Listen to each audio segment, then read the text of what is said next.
Serial मायरे की analytics में आप देखेंगे कि जब ये बात सब पे खुल जाती है कि फाकिर ही सारी जायदाद का वारिस है, तो फहमी अपनी बेटी से कहती है कि बस एमन, मैंने सोच लिया है कि अब तुम उस हमजा का ख्याल अपने दिल से निकाल दो और सिर्फ फाकिर को ही अपने दिलो दिमाग में बसाओ। तो इसके साथ ही एमन कहती है कि मैं कैसे अब हमजा को अपने दिलो दिमाग से निकाल दूं और उस फाकिर को अपने दिमाग में बसाऊं जो तो मुझे घास भी नहीं डालता है। तो इसके साथ ही फहमी कहती है कि मुझे नहीं पता है, बस तुम्हें करना है ये सब कुछ, तो बस किसी न किसी तरह करना है। देखो एनी से ही थोड़े बहुत गुड़ सीख लो। तो ये सुनते साथ ही कहती है एमन कि मैं ये सब कुछ नहीं कर सकती हूँ, और हाँ मुझे पता है आप सिर्फ और सिर्फ जायदाद के लिए सब कुछ कर रही हैं, जो कि मैं नहीं चाहती हूँ। मैं अगर शादी करूँगी तो सिर्फ और सिर्फ हमजा से ही करूँगी। दूसरी जानिब आप देखेंगे कि जब समीना हबीब से कहती है कि हबीब बस बहुत हो गई तुम्हारी और तुम्हारी बीवी की मनमानी इस घर में, चूंकि अब मैं इस घर की बड़ी हूँ तो मैं तुम्हें हुक्म देती हूँ कि रहीला को यहाँ से निकाल दो। ये सुनते साथ ही हबीब कहता है कि लेकिन भाभी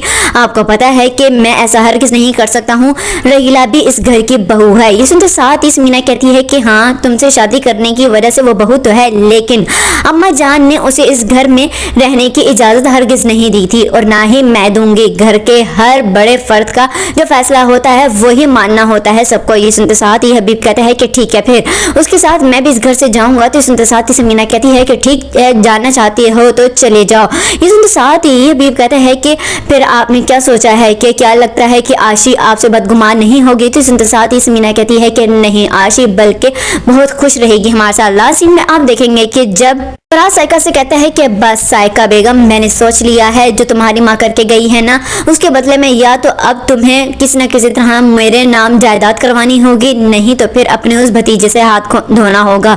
इस उनके साथ ही साइका कहती है कि ठीक है, तुम मुझे तलाक देना चाहते हो तो दे दो, लेकिन मैं फाखिर पे एक आंच भी आने नहीं दूंगी। इस उनके साथ ही फराज कहता है कि सोच लो, सारी जिंदगी अपनी भाभी के पास पड़ी रहोगी तुम पे और बहुत ही ज्यादा मुश्किल हो जाएगा।